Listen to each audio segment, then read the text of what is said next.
ఒకసారి అయితే అన్నీ చేయాలనే ఆశ ఉంది, కానీ గల్లా పెట్టి చూస్తే ఖాళీ అయిపోయింది. అప్పులు తేవాలంటే ఇచ్చేవాళ్ళు కూడా రావడం లేదు, కొన్ని నిబంధనలు ఉంటాయి.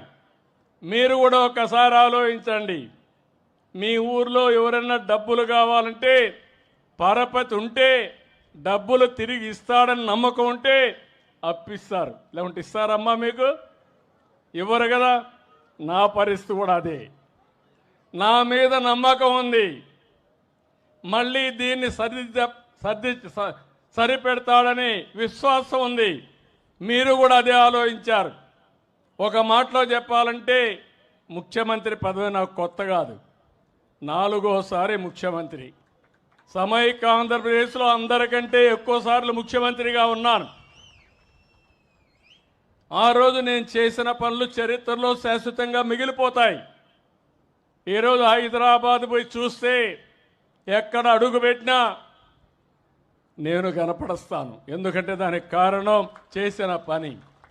ఎప్పుడో ప్రజల కోసం పనిచేశాడు. 200 సంవత్సరాల తర్వాత ఆయన గొప్పతనాన్ని మనం చెప్పుకుంటున్నాం.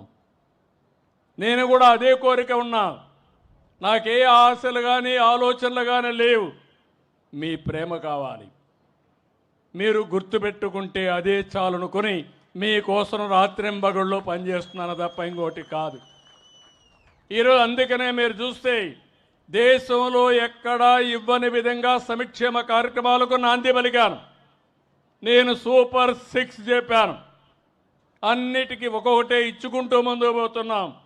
నేను అడుగుతున్నా మిమ్మల్ని అందరినీ, దేశంలో ఎక్కడా ఇవ్వని విధంగా పింఛన్లు 64 లక్షల మందికి 33,000 కోట్ల రూపాయలు పేదవాళ్ళకి ఇచ్చే ఏకైక ప్రభుత్వం ఈ ప్రభుత్వం.